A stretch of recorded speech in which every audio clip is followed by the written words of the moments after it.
सैनिक रहे हैं और सैनिकों के और उनकी जो भी समस्याएं चुनौतियां हैं वो हमारी हल करना हमारी सर्वोच्च प्राथमिकता है। इसको लेकर हम काम करेंगे। सैनिक सम्मेलन आज आप लोग कर रहे हैं, कई सारी उपलब्धियां राज्य ने 25 साल में हासिल की, क्या बड़ी सौगातें अब 9 नवंबर को भी सीएम साहब देने वाले हैं? राज्य का रजतोत्सव है और इस रजतोत्सव पर हम सभी जो हमारे समाज के अनेक आयाम हैं, अनेक हमारे संगठन हैं, अनेक गतिविधियां चलती हैं, उन सभी के बीच में जा रहे हैं क्योंकि सभी का योगदान अपने अपने स्थानों पर अभूतपूर्व रूप से रहा है। उसमें हमारे सैनिकों का, पूर्व सैनिकों का, वीर नारियों का, माताओं का, सैनिक परिवारों का राज्य के निर्माण में बहुत बड़ा योगदान रहा है। हमारा राज्य देवभूमि के साथ साथ वीर भूमि भी है, जहाँ हर परिवार से एक बेटा देश की सीमाओं के लिए समर्पित होता है।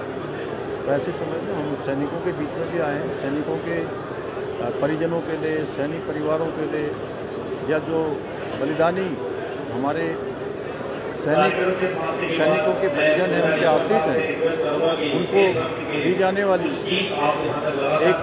एक मुश्त धनराशि में भी हमने बढ़ोतरी की है। उनके आश्रितों को अनुग्रह मिलने वाली राशि को 10 लाख रुपये से बढ़ाकर 50 लाख रुपये किया है।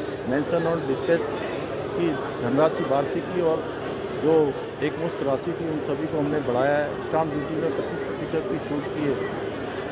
सैनिकों के लिए प्रत्येक स्थान पर सैनिक कल्याण विभाग के द्वारा सैनिक कल्याण कार्यालय बने, उनकी सुविधाओं को लिए, उनके उत्थान के लिए हम प्रतिबद्ध होकर काम कर रहे हैं।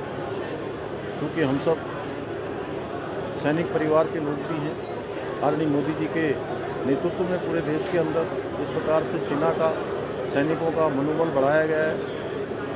निश्चित रूप से उनसे प्रेरणा लेते हुए उत्तराखंड, जहां देवभूमि के साथ साथ वीरभूमि भी है, सैनिक और सैनिक परिवार हमारी सर्वोच्च प्राथमिकता में है। उनके कल्याण के लिए हम हर संभव काम करेंगे। अभी राज्य का रजतोत्सव चल रहा है, उसमें कार्यक्रमों की एक श्रृंखला चल रही है, जहाँ राष्ट्रपति जी का हमारे विशेष सत्र को उनका उद्बोधन प्राप्त हुआ, उनका अभिभाषण प्राप्त हुआ। राज्यवासियों को उन्होंने शुभकामनाएँ दी हैं। हमारे प्रधानमंत्री जी श्री नरेंद्र मोदी जी 9 तारीख को राज्य स्थापना दिवस पर देहरादून आएंगे। उनके प्रधानमंत्री बनने पर राज्य को अनेक सौगातें मिली हैं। आज राज्य विकास के चहुमुखी विकास कर रहा है।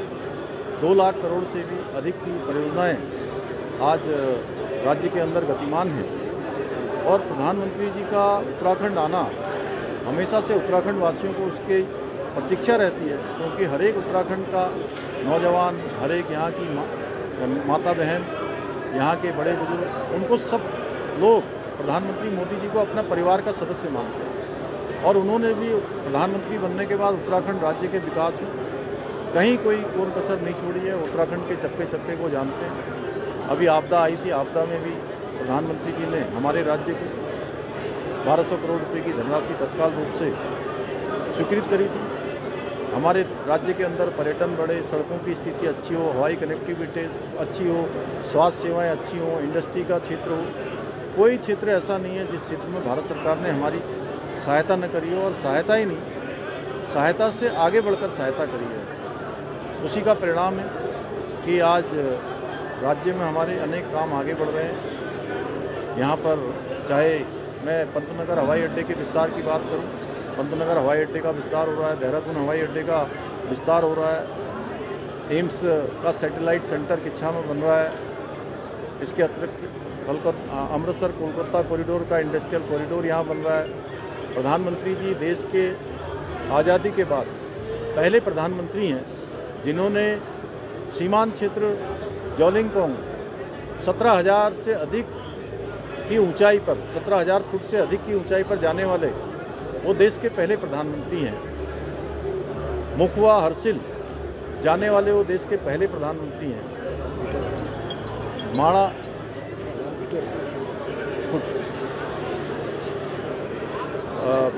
देश का जिसको अंतिम गांव कहा जाता था, माड़ा गांव, वहां जाकर उन्होंने देश के पहले प्रधानमंत्री के रूप में सीमांत क्षेत्र में जाकर उसको देश के पहले गांव की संज्ञा दी और देश के सभी गांवों को पहले गांव के रूप में मान्यता मिली। यहाँ का सीमांत क्षेत्र गुंजी हो, बागेश्वर धाम हो, जागेश्वर धाम हो, ऐसे सभी स्थानों का जो आज विस्तार हो रहा है प्रधानमंत्री जी के जाने के बाद, पर्यटन हमारा तेज़ी से बढ़ा है।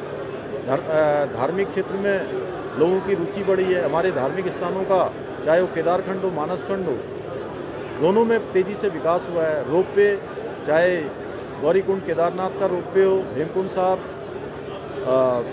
जाने वाला रोपवे हो, इन सभी पर काम जल्दी ही प्रारंभ होने वाला है। हम प्रधानमंत्री जी का बहुत स्वागत करते हैं, हमें उनकी प्रतीक्षा है। वो आएंगे तो निश्चित रूप से हम अगले 25 सालों की स्वर्णिम यात्रा का संकल्प लेकर आगे बढ़ेंगे। अतिक्रमण इसको कोई भी किसी भी कीमत पर सही नहीं ठहराया जाएगा। जो भारत की विधि व्यवस्था है, भारत का जो संविधान कहता है, हम उस व्यवस्था को मानने वाले लोग हैं। उत्तराखंड में किसी को टारगेट करने जैसा, किसी से भेद करने जैसा कोई विषय नहीं है, लेकिन कानून का पालन सबको करना होगा।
अगर आप ये वीडियो YouTube पर देख रहे हैं तो हमारे चैनल को सब्सक्राइब कर बेल आइकन दबाएं और Facebook पर देख रहे हैं तो हमारे पेज को लाइक करें।